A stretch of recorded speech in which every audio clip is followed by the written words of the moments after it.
Welcome back to the Steed Cycles Podcast. This week we have Joele, who is the rep for Santa Cruz Bicycles, Juliana and Cervelo.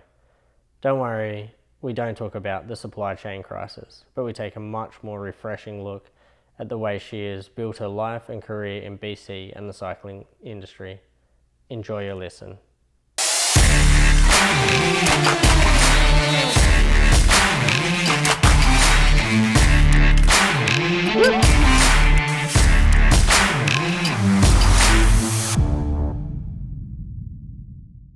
All right, we're here with Joele from Santa Cruz, originally from America and now come up to Canada as a sales rep and a few other bits and pieces.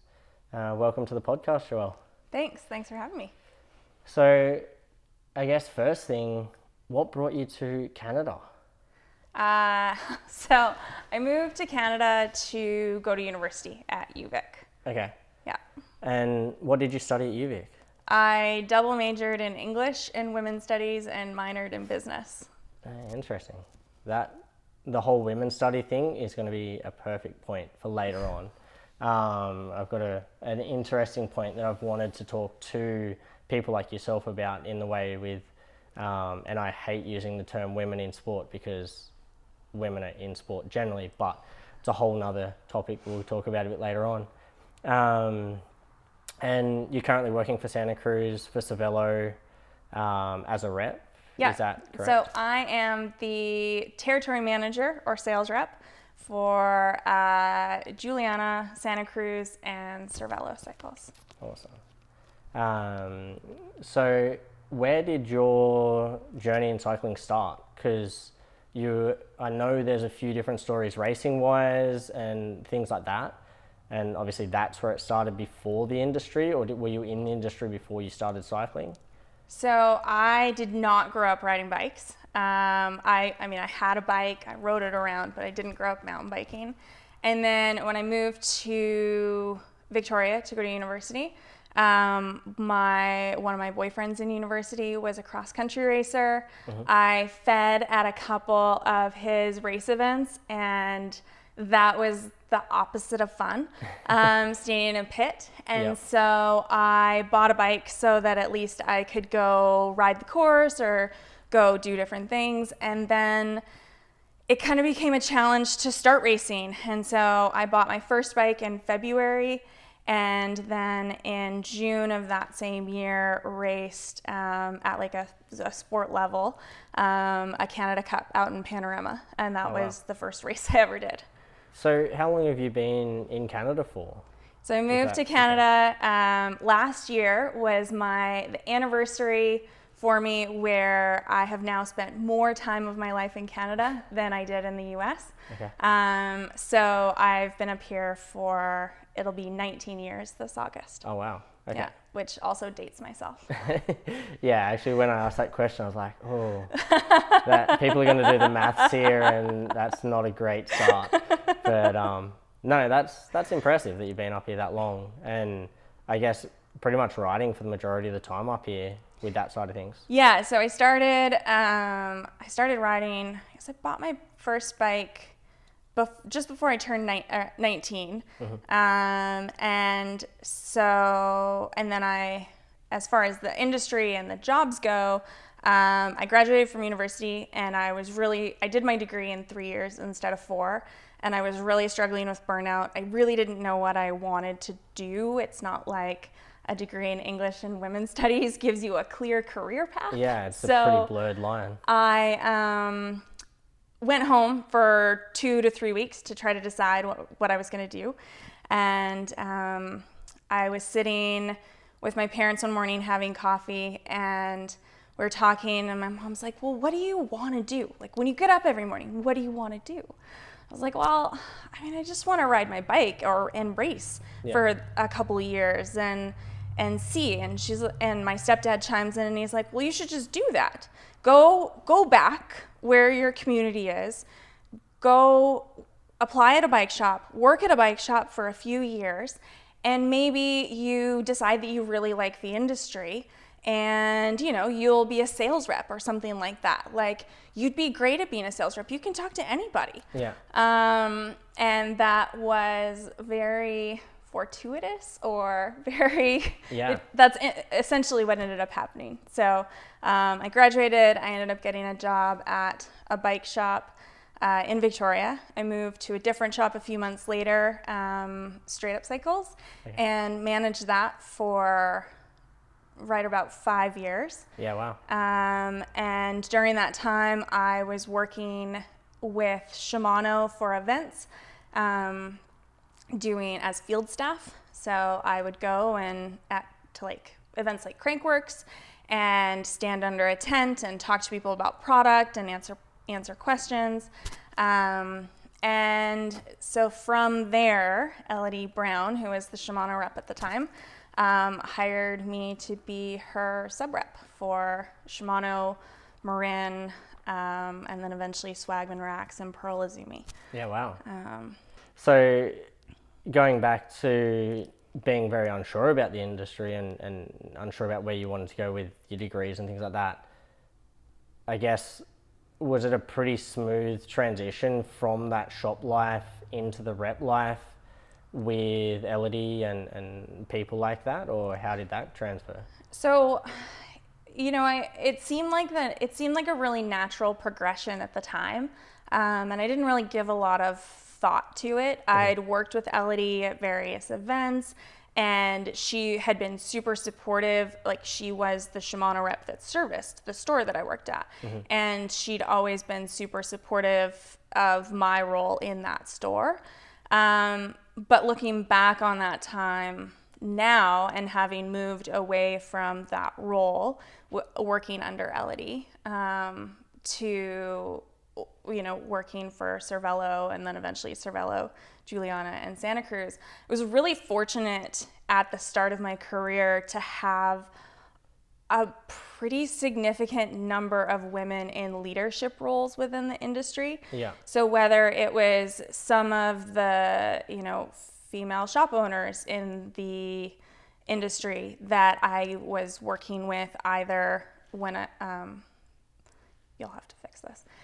So whether it was some of the female shop owners that I was working with in my role as their sales rep, or Lisa Jaggard, who runs Marin Canada. Okay. I actually had a lot of, for a fairly male-dominated industry, I actually had a lot of women around me during the early days of my career, which was awesome, because it all just made it feel really natural, and it made it feel like I was meant to be where I was. Yeah, that's super interesting, because going back to the point about women within the industry and things like that, in Australia, it seems like there's nowhere near a lot of, or I shouldn't say nowhere near, it's getting a lot better, but it seems like there is a lot less of that leadership by women, and almost that they take a lot of the behind the scenes roles. So in the store that I was in Australia, I was there for 7 years, I think. And it was a partnership. It was a husband-wife partnership. And the husband was Italian, so he was very, I don't want to put a stereotype on it, but he was your typical, very emotional Italian. And then I'm not sure of where she was from. Essentially, she was Caucasian of some sort. And she was very much the one that, when push come to shove, she made the decisions. She did a lot of the accounting. She did all of that behind the scenes, but didn't want to take any of the limelight, where he was obviously wanted to talk to everyone. He was the salesman. He was the everything on the front side of the store, which, to hear that there was like a lot of leaders, even back when you had first moved here, because that would have been, what, mid-2000s, I'm guessing? I moved here originally in 2003. I started working in stores 2006. Yeah. Yeah. So even like back then, to have that sort of, almost, whether you call it mentorship or leadership or wherever you want to take that, that's super interesting as well. Yeah. That it was, but with the exception of Elodie, who was very much the face of Shimano in BC at that time, And she had come from like a pro rider track into that role. She, with the exception of Elodie, a lot of the women that I was working with were kind of behind the scenes. Lisa Jaggard is, she runs Marin Canada and Nutcase Canada, and, isn't a public figure necessarily. And then, the industry's always had a lot of, credit departments have a higher percentage of women across the industry. Like there are a lot of women in the industry, but they often are in those supporting roles like you're talking about. Yeah.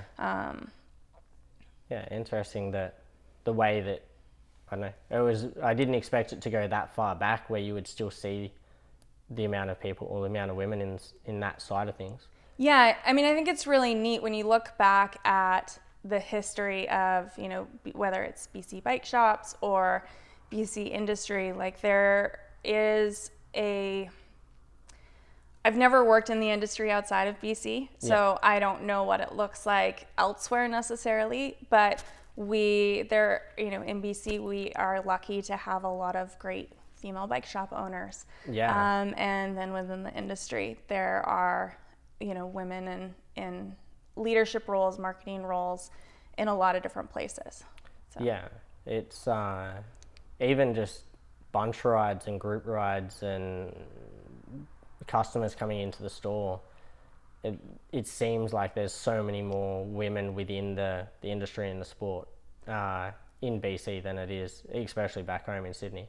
Yeah, and the momentum for like women's group rides and customers starting to equalize out in terms of men versus women walking through the door. Like that's really changed in the 15-ish years I've been part of the industry. Like it's really fascinating. Towards the beginning, or kind of at the beginning of COVID, I was a little injured after a crash, and so my husband and I went on separate rides, and I finished up early, and I was just sitting in the sun on the tailgate of our truck at the trailhead watching people come and go. Mm-hmm. And that morning, it was almost 2-to-1 women to men going out for rides. And that was pretty neat to see, because in my early racing days, my early riding days, when I first started riding, I rode with a group out of Victoria called the Dirty Girls Club. But also I rode a lot alone or with guys, especially once I transitioned into training for racing. It was 90% of my rides were by myself, with the odd,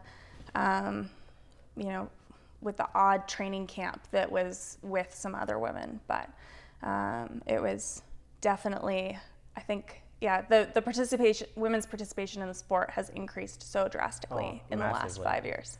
So going back to when you're in the shop, managing the shop, and you're doing racing, and you'd started becoming more competitive and things like that, was there much of a women's category, or is it pretty much you were out there racing but mixed, I guess? So there was a bet at one point that I'd never be able to race at a professional elite level.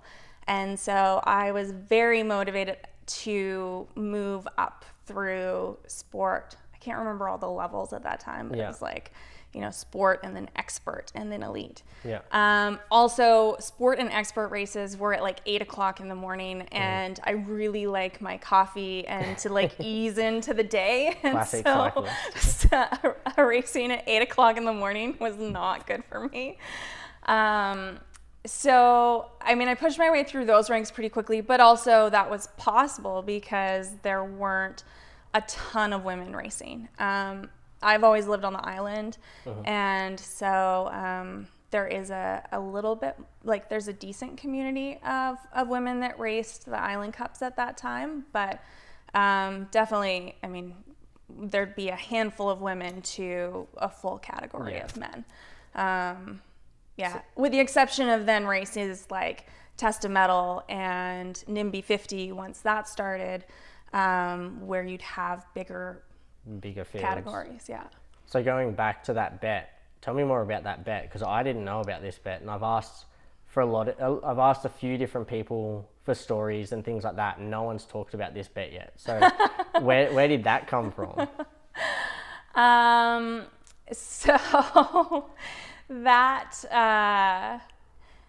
was, early on in my riding days. I was having a conversation. I don't even know how it came up, but I was like, someday, I could race pro elite.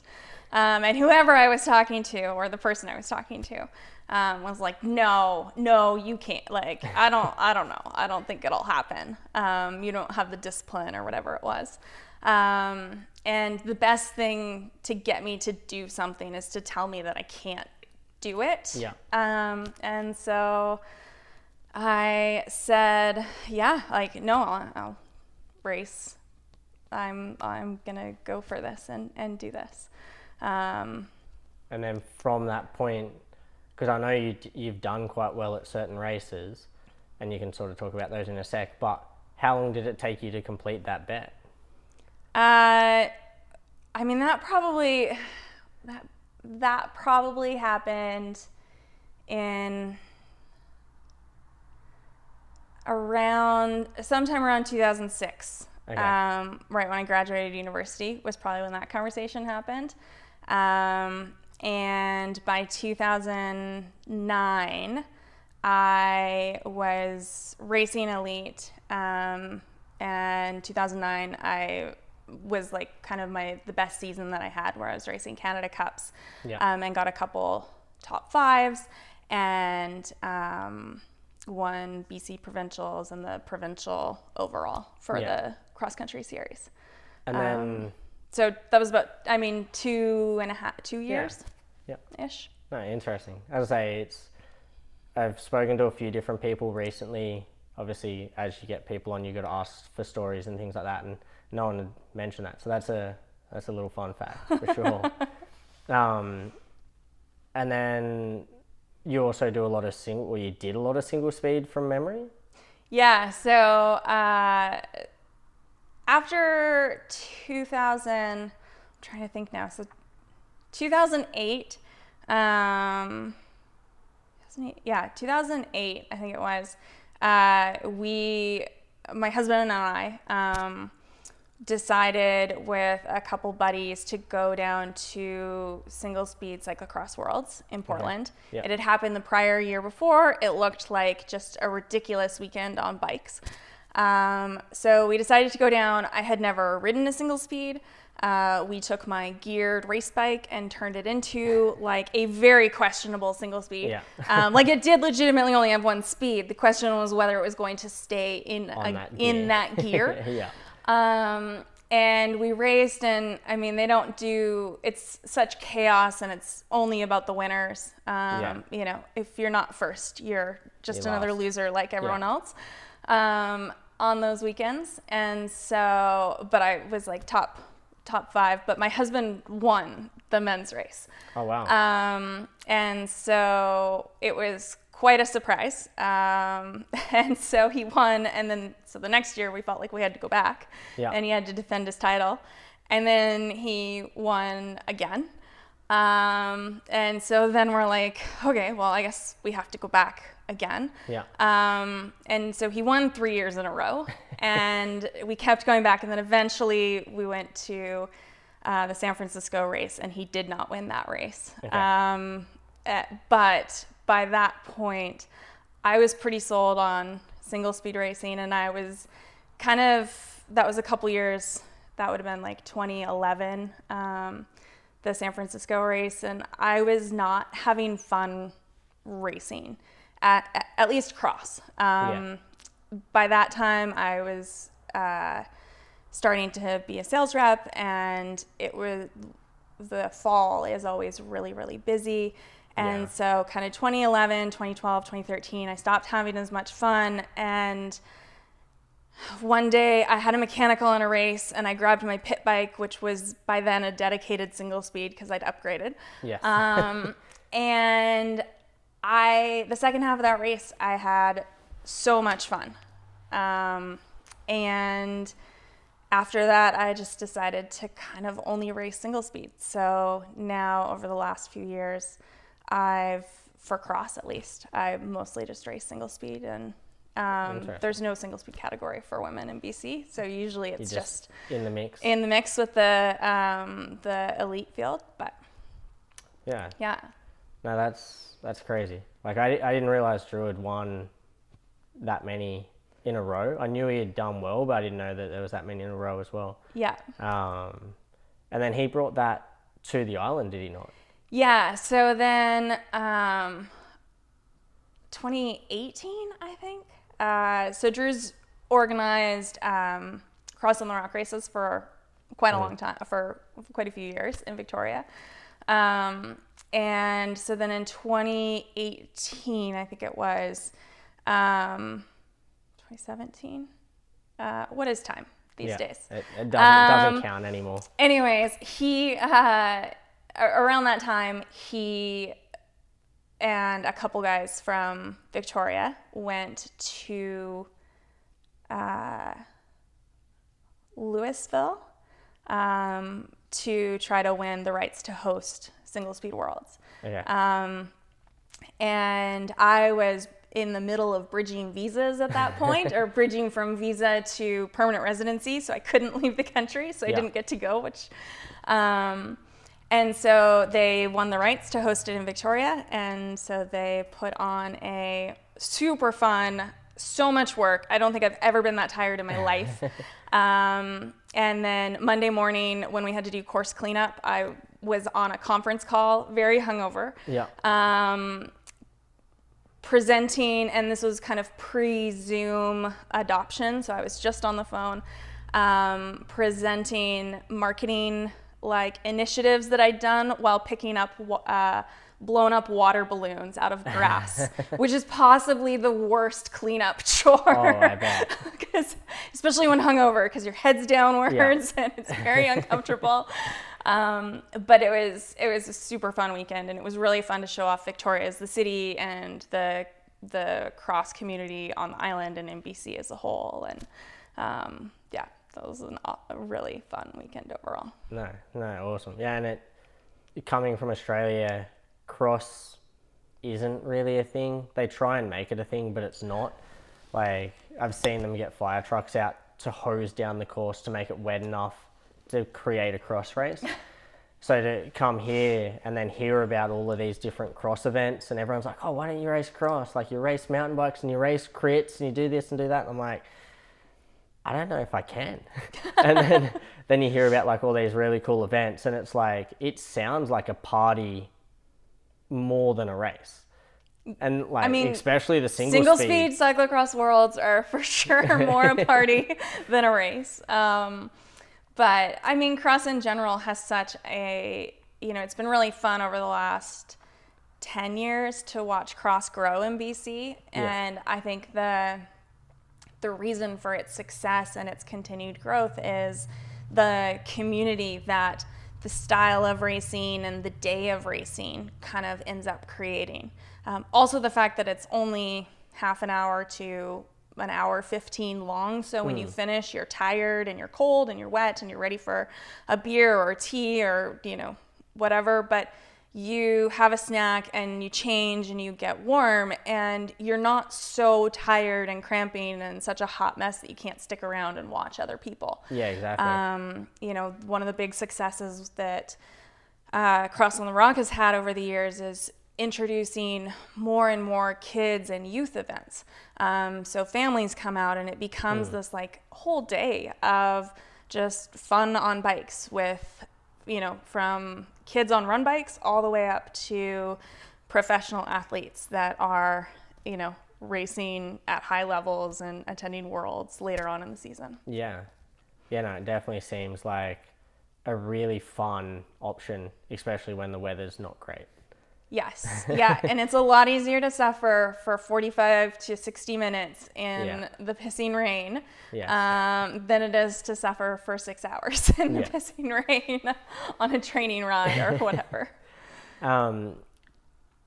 So moving forwards from when you were sort of at that higher level in the way of like 2009, 2010-ish, you also did a lot of mountain bike racing. You've done a lot of other racing.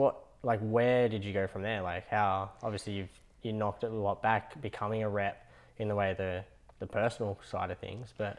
Yeah, so Drew and I raced, I raced mountain bikes primarily. That was always my passion. And then I kind of got suckered into cross initially because it was good training, and that's really, Drew loves cross season.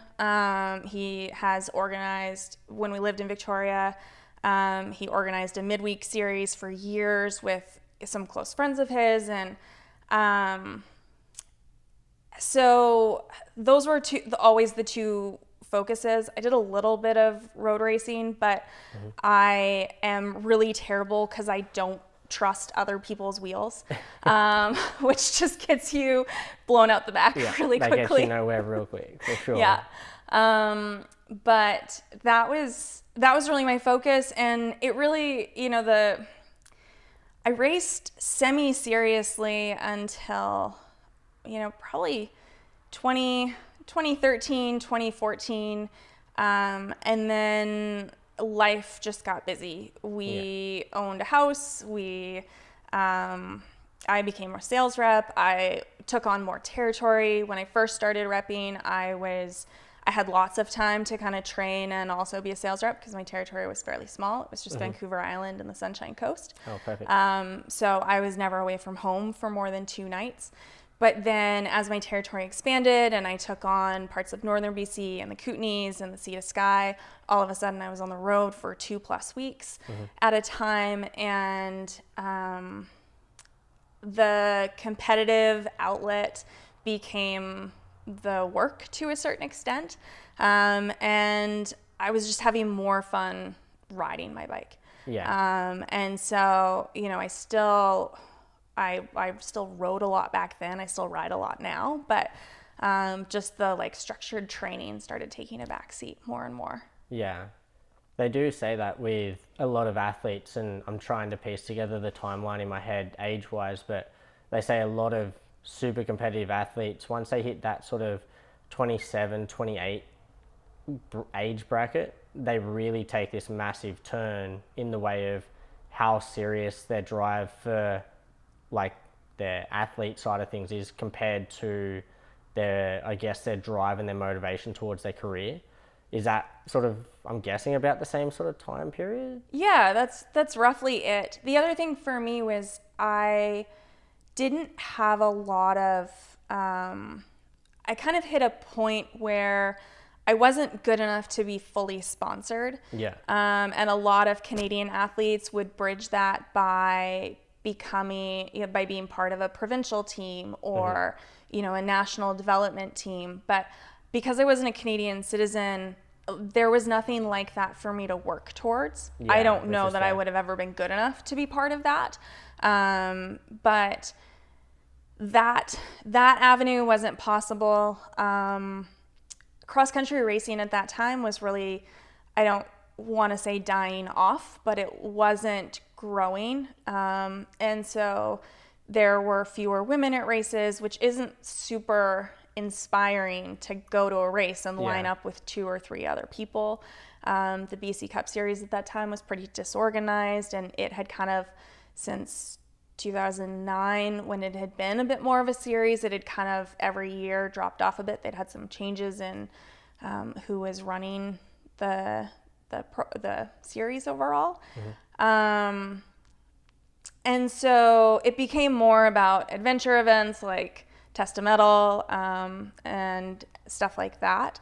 And I just kind of hit a level that I needed to commit or not commit. And ultimately, I decided to kind of follow the career arc that I was on and prioritize kind of the life things over the racing pieces. Yeah, definitely. No, I can fully relate to that exactly with what I went through.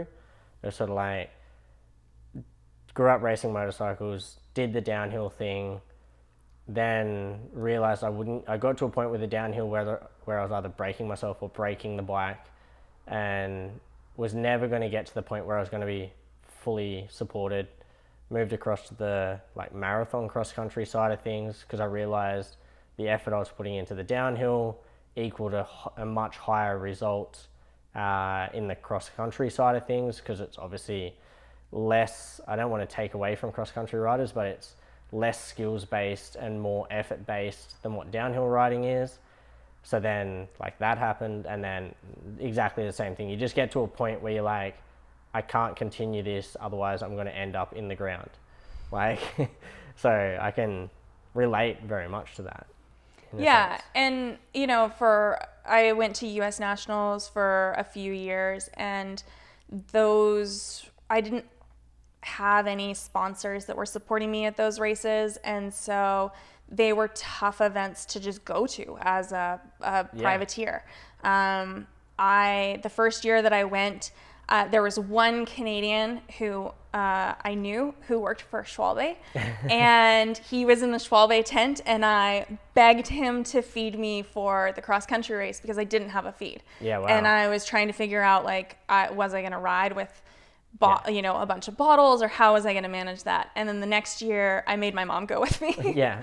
And she drove to Portland, and I picked her up, and we drove to Idaho together.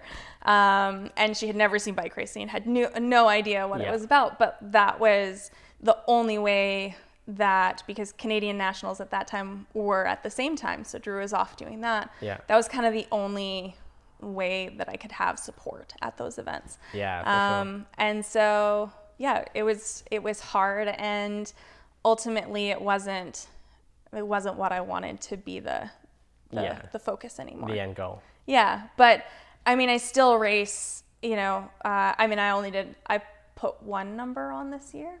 Yeah. That's more one than number. That's I raced one once more than this me. year in cross.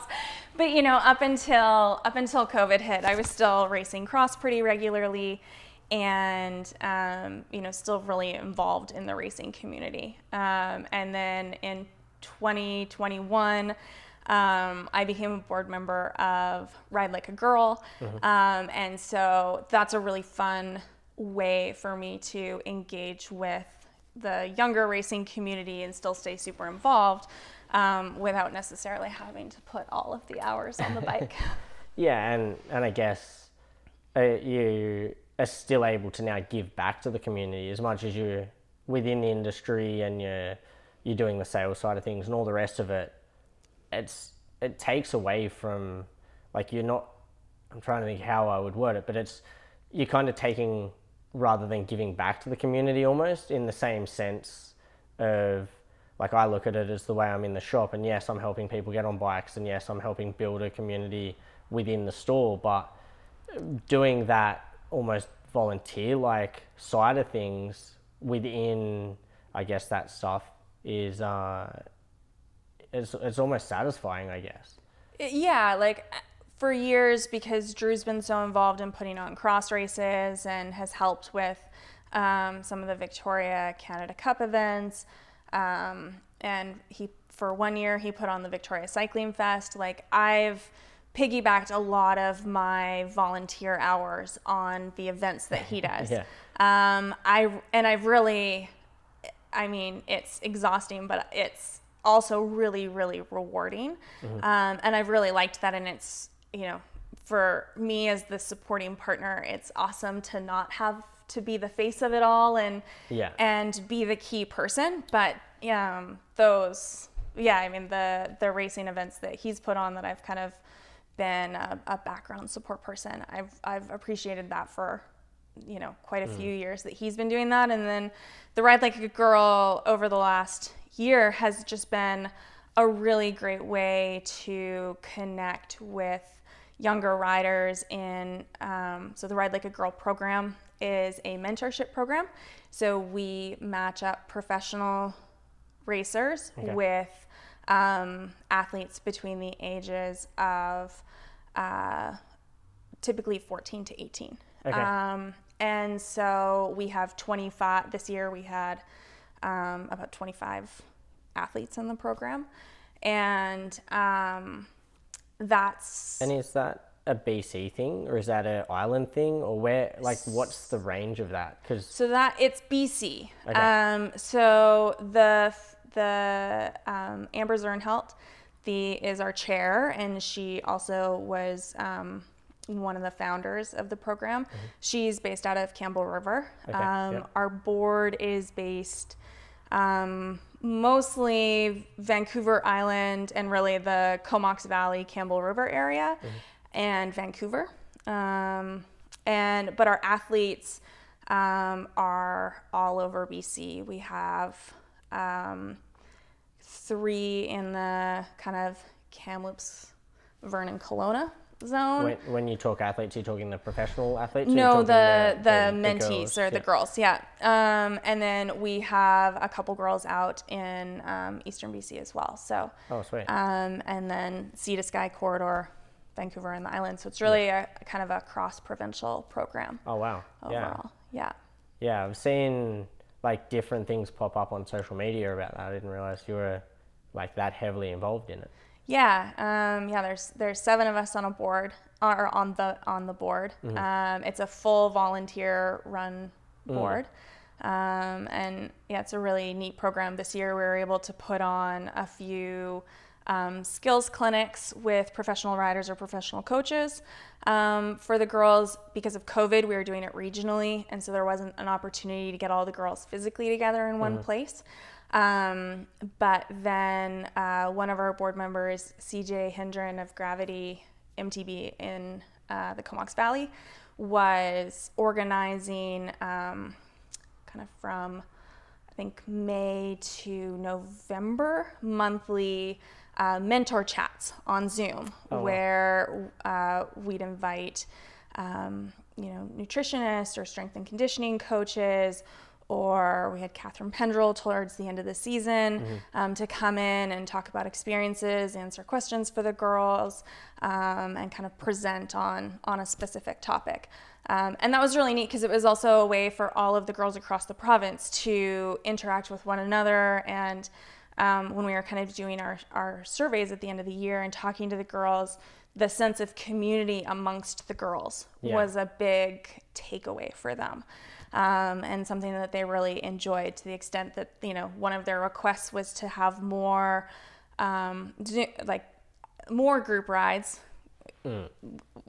in terms of like if social distancing allows for that or COVID regulations allow for that. But also, whether it's messaging on different social media platforms or other Zoom chats where it's more of just like a social get together, because for them, just seeing what other girls their age who are interested in racing, even if it's a different discipline, what they're doing, how they're what they're doing in terms of racing and training, and just having that opportunity to connect was really powerful, since a lot of those girls don't necessarily have a peer group within their racing network locally. Yeah, and that definitely, you see that come across so often, and like I'm doing a lot of coaching and building that side of my sort of, I suppose, resume you could call it, but going to the races and talking to the girls, and the community within the female athletes is so, I suppose, so much better than what I would say the male community is, just because as much as they're just as competitive and they just want to win just as bad, that there's a friendship there that you don't see a lot with the males. And it's really interesting to hear that was like their main point, was they wanted to meet up so much more. And you definitely see that with some younger athletes that I've helped throughout the years, is when they would go to an event, like if they were the only one from their local club at a regional or a national event, they almost isolate themselves. Where if they know, they may have never met another person physically, but if they know that like that person will say hello to them, and that person, they recognize a face and blah, blah, blah, this it builds that whole community. It builds the whole sport. It's a really interesting way you can go about it, I guess. And that's really cool to hear that there's such a big group of girls that are coming up. Because what was the age group you said?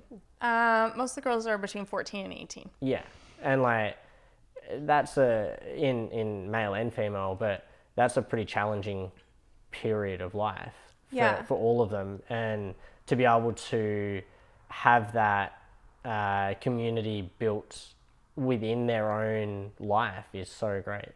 Yeah, and that was a big focus for the program originally, and the reason that Amber founded it was a lot of, I can't remember what the statistics are, but there's a lot of sport participation loss of girls specifically between that age range. And Amber is a former downhill racer. Okay. And so she wanted to support girls coming up to keep them in cycling specifically, but in sport more generally. You know, for the community, for the empowerment, for all of the benefits that sport gives a person. And so this program kind of came out of recognizing that need and looking to fulfill it. So how long has that program been around for? Do you know off the top of your head? I really should know this off the top of my head. I think it's about 5 years. Okay. So it's still growing. Yes, and they've had huge growth. It's had huge growth over the last 2 years. Yeah. So I think for the first couple of years, it was somewhere around 5 athlete mentor. Okay. And then in 2020, it jumped up to, I think there were 14 or 15 matches. Oh, wow. And then this year we're kind of 24, 25. Yeah, wow. That's a lot. Matches. Yeah. Yeah, that's really cool. And that program, and by this year, I do mean 2021, because we haven't launched the program yet for 2022. That launches in, we'll have the applications out towards the end of February. Yeah. So. No, awesome. Yeah. So going back to you personally, I want to know what your go-to bike is currently, because you obviously can pick any bike in the range of within reason, because there's obviously things that are happening in the world at the moment. But what is your go-to bike in that sense? I do have an excessive amount of bikes. But Well, I suppose first of all, what is in your quiver of bikes?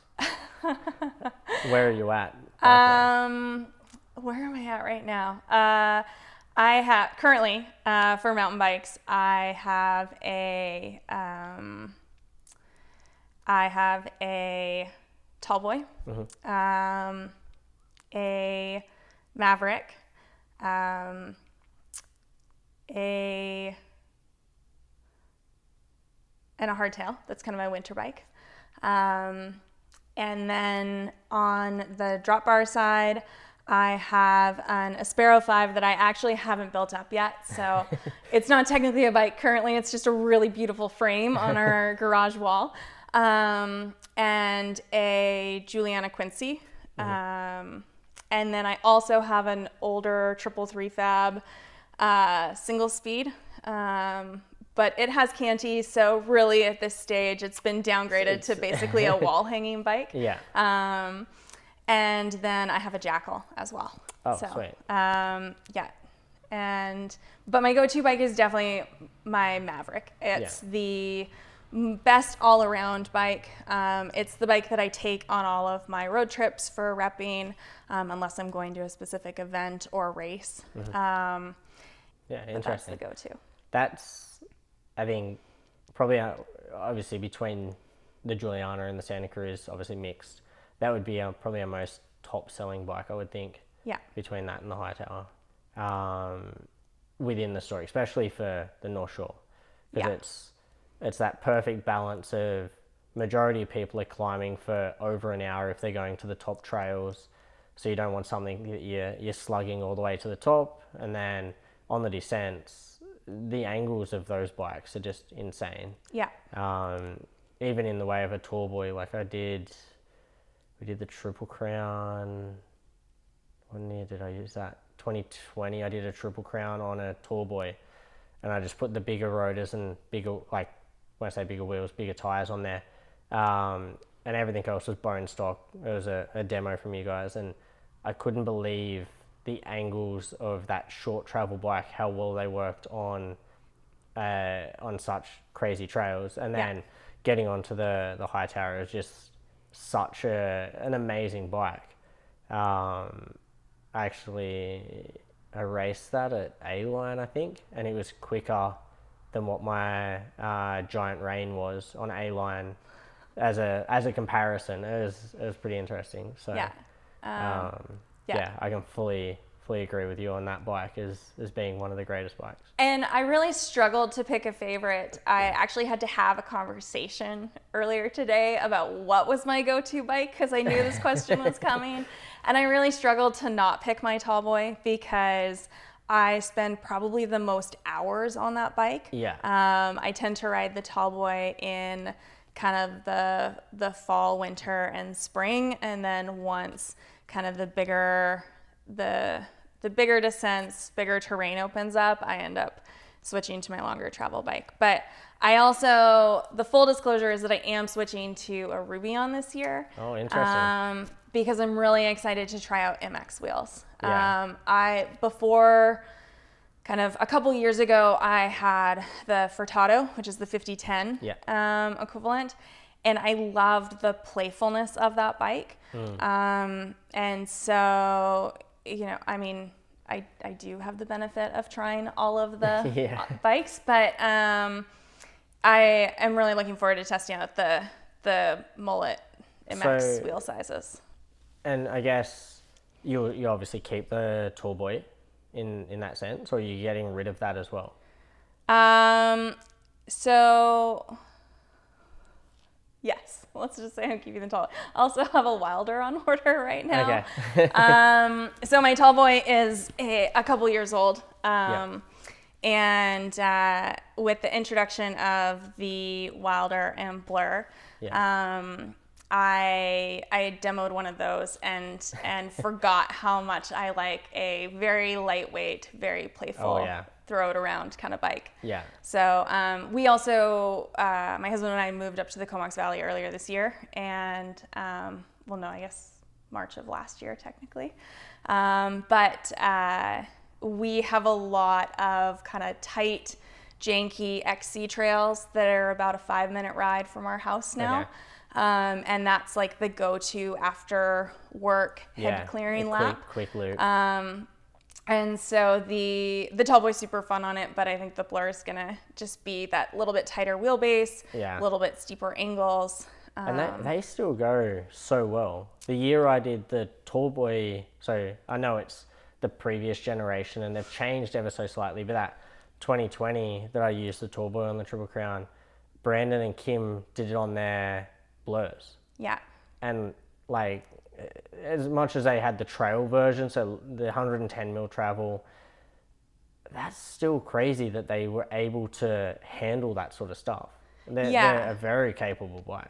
They are, yeah. And the new Blur is still, especially because the 34 step cast that we spec on that has gotten so much stiffer than previous generation cross country forks. Like the whole package just is pretty capable for a 22-ish pound bike. Yeah, which is insane. Yeah, I mean, that's a very fun bike to climb on. Yeah. Also, part of it is that my husband got a Blur, and I do not want to chase him on a lighter bike than me. Yeah. So there's definitely that one-upmanship in our household as well. So once a racer, always a racer. There's something about that, yeah. When we lived in Victoria, I frequently got us into trouble when during the Commuter Olympics, which happen every day on the Galloping Goose Trail. I love the Commuter World Champ. At 5 o'clock. And there, every once in a while someone would pass me that I didn't feel like I should be getting passed by. Sometimes they were on an e-bike and I didn't realize until a little bit later when both of us were breathing fairly heavily, but I have definitely caused us to get into questionable effort situations where I'm like, I'm going after this guy, and then I blow up just as I pass him, and I then need to be towed further away from him. But yes, so there's definitely something to once a racer, always a racer. Yeah. And also I make some bad decisions. Which is why you can't race road. That is why I cannot race road. Yeah. So you mentioned the loop that you're talking about not far from home as a head clearing lap. Yeah. What is your go-to happy place? Like, explain to me that. Because my big thing, and I've mentioned it in podcasts before, I always see things as like a glass half full. Like, I'm quite a positive person when I have an opinion about something, generally speaking. And I think I deal with a lot of my thoughts and ability to assess situations and assess what is about to happen while I'm on the bike. And I can use the bike time to process that. And it's something that obviously with your racing experience, with all of your sales experience, with the whole business side of things, and I've spoken to lots of other racers about this, and they all have a similar opinion. Like, where is your go-to happy place? How do you do that, or where do you go with that? So before I answer that, I'm curious, do you do that same processing regardless of what bike, what terrain you're on? No. Okay. So at the moment, I've only got two bikes. Well, I've got three bikes. I've got a winter road bike, a race road bike, and then my enduro, which is like a 170 mil 29. So that's a big bike. On the climbs, I can kind of, but generally my mountain bike these days is purely social. Like, I very rarely ride alone on the mountain bike. I got to a point with, as I say, I used to race a lot of marathon side of things, so there was lots of long rides, a lot of the racing I did was 7-hour solo, 12-hour solo events. I never got to the 24-hour solo as much as I was aiming for that. They just never happened. But on the mountain bike, it got to the point where to excite myself, I needed to be around other people, because I felt like I could never ride at my full ability in case I hurt myself. There was this like weird switch in my head where on the road, like, I can go for a 5-hour road ride. I actually did one last year. It didn't happen in 2020, where it was like a 12-hour, like 250k ride. And then last year I did the double triple, which was like 13 and a half hours moving time. And going back to your question, I guess, is on the road, I use it as almost a meditation. I can zone out, whether I'm listening to a podcast, listening to music, whatever my mood is, I can process it on the bike and then think about it, have a game plan to move forwards. And then that allows me to then, when I re-enter society after I get off my bike, it just balances me. And I'm currently listening to a book about Gracie Jiu-Jitsu, so Brazilian Jiu-Jitsu. And one thing that he's talking about is, he was a surfer, and he said whenever he got into a state or any energy he had, if he went for a surf, the water would either give him the energy, so when he left the surf, he would feel energized. If he went into the surf tired, he'd feel energized when he left. If he had too much energy, the water would take the energy away from him and he'd come out peaceful, and it'd just balance it. And I kind of feel the same way after I go for a road ride, where on the mountain bike, I just feel like it's just a social event. Yeah. So there's this, in answer to your question, I know it's only the road bike that I get that meditation feeling, I guess, from. Yeah. So how do you go about that, and where is that for you? So I find that same place in a lot of different places. So before I rode bikes, I surfed, I wakeboarded, I water skied, I ran. I played a lot of basketball because that's what my family all does, and that growing up in America, the team sports are a big thing. But the individual sports have always kind of been that happy place.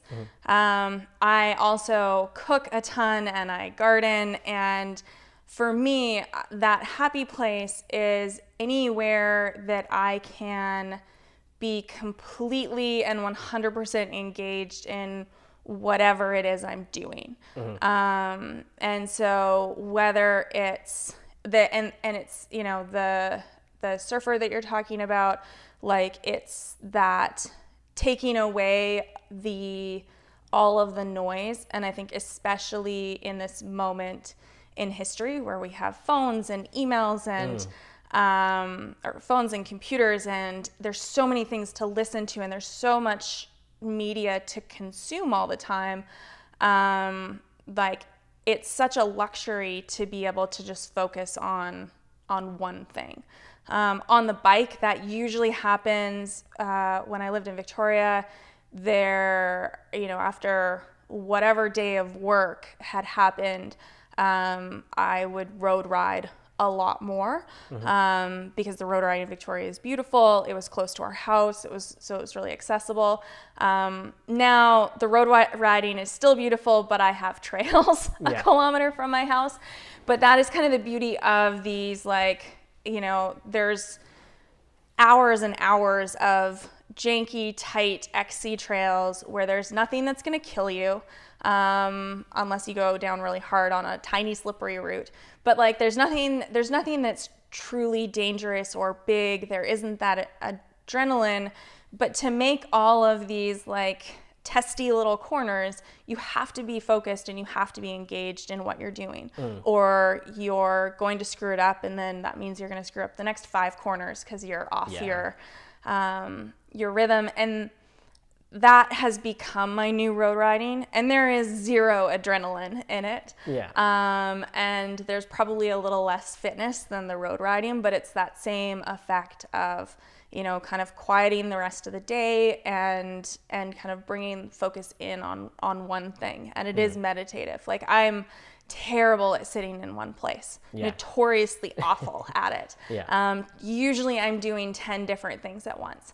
And so, you know, those, whether it's, you know, sports or, you know, cooking where you're going to burn down the house or burn whatever you're making, if you don't focus, whatever it is, like or reading a good book, it'll happen there for me too. But those moments, those periods of time are so important. And yeah, so my happy place comes in a bunch of different places. Okay. Yeah, interesting. But on the bike, definitely like that, either road riding or kind of more cross-country oriented pedaling. You know, the bigger adrenaline stuff, like I love that feeling of being in a zone, like where you are riding a trail that you've seen or you haven't seen, but you know that you are nailing every single line. That is, I mean, that's a whole different kind of euphoria for me. But yeah, that like mental health piece definitely comes more from the meditative pedaling or suffering up a really long fire road climb. Like I'll get it there too, where you're just kind of you almost fall into that flow state, I guess they call it, on that sort of thing. Because if you think about it, it's terrible, especially on a hot, sweaty day. It's the worst. But if you can turn all that off and just kind of go inside and have like some quiet time, it's a great spot to be. I actually got called that the other day, a type 2 fun guy. And I'm like, doesn't have to be fun to be fun. I'm like, I don't know if that's a good or a bad thing, but I'll take it as a compliment. Yeah, I mean, it's a good thing as long as you find your people that are also like that. And I definitely fall into that category. I think anything longer than a 100-meter sprint, you have to enjoy some sort of suffering. For sure. See, I think you'd be great at cross. See, this like is it what all everybody lines tells up. me. You're like, you're fine with suffering. Type 2 doesn't have to be fun, because cross is not fun, but it is the most fun. Like, but like, this is what everybody tells me. Like, I do fairly well at crit racing. I do fairly well in the endurance side of things. I can push my body, and there's been multiple times that I've passed out in the gym from pushing myself that hard. Yeah, you run. I've seen Instagram posts of you running. I do run. I'm not very coordinated in that sense, but yes, I do run. You're only taking like 20 steps at a time most of the time. Okay. You don't have to be that coordinated. You'll be fine. Yeah, and like I don't mind the rain. Like everyone, when I first moved here, everyone's like, "Oh, you're never going to be able to ride in the winter," and like, this is probably the first winter that I actually had to take time off my bike. Yeah. Purely based on the fact that there was too much snow on the ground. But if there wasn't snow on the ground, the past 3 winters I've been here, I've literally ridden all year round. And it's like, I don't mind riding in the rain. That doesn't do anything for me. Like, doesn't change anything for me. I still go do that. And it was super funny when there was a lot of the snow, I started feeling really, I hate using the word anxious and I hate using the word depressed, because I think those 2 words are so distorted right now in the way of mental health and everything like that. And I don't want to take away from people that actually have that, because I definitely don't. But I had these like weird feelings that I would almost class as slightly depressed anxiety states. And I started thinking about it, and I hadn't ridden my bike in over a month. And I was like, I just need to go and ride my bike. Like I literally went for a road ride on my mountain bike just so I could ride my bike for an hour, and it changed my whole outlook. And I was just like, it's such a crazy stimulant, I guess you could call it. Yeah. In that sense. And it's like, to recognize that and know how to fix it is such a hugely valuable tool. Yeah. Yeah, I over the Christmas break, we had a lot of snow. The snow was over knee deep in our yard. And so there was definitely no riding to be had. Mm-hmm. And so to get out and just to be, for me, a lot of it is outdoors. Like, the bike is a huge tool. I love bikes. I love riding. It takes up 18 hours of every day between my job and my recreation, and my husband is also a sales rep. And so the talk in our house is always about bikes and what's going on in the industry, the community. And so, but the big thing for me that I always remember is, when I haven't been able to ride, because I've had a few injuries over the years that have kept me off the bike, but not inactive, which I've been really fortunate in that way. But whether it's a knee or a back injury, it's always what I've realized is the importance of just getting out the door and spending time in the woods, or, whether it's or riding on the road, but just getting that fresh air and that time kind of outside of your head. And so over the Christmas break, I am a terrible skate skier, horrifically, comically bad. And so we went up skate skiing multiple times to kind of get that same effect. And then it was so fun to come back to the bike the first time. And the snow finally melted in Parksville. So we popped down there for a ride, and it was so fun to do a sport that I was actually good at. Yeah. Like, there was such a relief to be like, I don't have to worry about what's coming around the next corner, because I know how to deal with it. Whatever it is, I'll be fine. This is so funny to hear you say that, because, and I know my partner's going to be sitting listening to this, and she's going to be wetting herself, because obviously growing up in Australia, I was 8 hours from the nearest snow anytime. The first time I saw snow was a freak snowstorm while we're racing downhill in the middle of summer at a ski resort. Like, it's weird. But I've skied every winter, like downhill skied every winter since I've been here.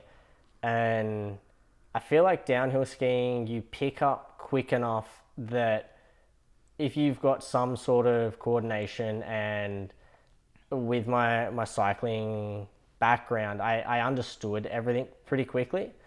And I definitely had a little bit of help with people teaching me certain things and stuff like that. But I understand it and like not scared of the speed, and I just need like the technique to match my fear level, I guess. But we went and did, for Christmas, she actually got me a biathlon lesson. And so we're like, okay, we need to go and actually try skate skiing to see what it's like. And I think we did less than 3 kilometers in an hour, and it felt like I had run a marathon. And I'm like, I know I haven't been riding much, but this is not fun. And the best way I can describe it to anybody is, it is the most frustratingly fun time if you do it with someone equal to your ability. And both of us had never really skate skied. And I think the best bit was, she's a very, very good figure skater, and none of that translated to the skate skiing, which made me feel just as good, because my cycling definitely didn't help. And we ended up, for the biathlon lesson, we ended up doing classic, because it made sense in both of our heads to how to do the classic side of things. Right. But yes, I can definitely relate to going back to being on a bike now, just feeling at one with the machine you're using. Yeah. But then the other thing is, it's so valuable, especially as an adult, to have the opportunity to learn a new sport and to kind of force yourself back into that discomfort. And some days discomfort like that is really hard because you're just not in the right mental place for it. But I think it's so valuable and so important to put yourself in those kind of, even if it's just personally vulnerable because of the expectations you have on yourself. But humbling. To put yourself in that situation. And it's so important, when you're someone who's actively involved in a sport that is technical, like mountain biking. Yeah. Because you start to remember what it's like to learn, and how hard it can be on certain days, and how frustrating, and then, how other times it just feels like you have those breakthrough moments and you're like, oh, this is magical. And so it's so neat to have, like, I try to, when I'm not suffering and sweating my face off and tripping over my poles, I try to really value those opportunities. So that's the other piece of skate skiing that I like, and that I tell myself that I like, and remind myself in the moments where I'm looking up a hill that I'm probably just gonna duck walk up. Yeah. And thinking about how sad I'm probably looking. So it's, yeah, exactly, as you say, it's something new that you just have to accept. And it's such a good opportunity to remind yourself to not take yourself so seriously. Yes. Like, I think especially if you're naturally a competitive person, like, there's a lot of, I mean, at least for me, like, I'm pretty serious a lot of the time. And so to, like, have that moment where you trip over your pole and you start tumbling forward, and you just have to laugh at yourself because you know that you just look like chaos on sticks. Yeah. And just kind of have that moment to take yourself less seriously. Yeah, exactly. Bambi on ice, as they say. Totally. Yes, that is 100% a description of me on skate skis. I think everybody's first day is like that. Yeah. So, no, definitely. I guess the only other big thing I wanted to ask you about is your name. From where you grew up in America, I know it's quite rural, I guess is the word. And it to me, it has, like, obviously this French swing, whatever you want to call it, swing to it, but I know it doesn't. So Like where and how did that come about? So I actually have in total 6 sisters. Okay. Which is terrifying if you are dating me or married to me and you're going home for the first time. Yeah. It's a lot of women in the same household. I guess Drew was lucky that you guys met in Canada, not in America. Yeah, I mean, he still had to go down. Eventually. Yeah, and they all think he's great. So, he lucked out there too. Yeah. And so I have 2 older sisters that are 10 and 9 years older than me. And my parents, I think they decided to try for a boy. Yeah. And it didn't really work out. But my dad's name is Joel. And so they added an E to the end of his name and got Joele, which was mispronounced because it only has 1 L, which was mispronounced my entire life as Joele, which is, when you add in my last name, mispronounced as Guynup, is not great. My first day in Canada at University of Victoria, my name was mispronounced Joele Guynup, and I was like, "Wow, this is my country. I'm staying here. You guys mispronounce my name, and it sounds beautiful. I am in."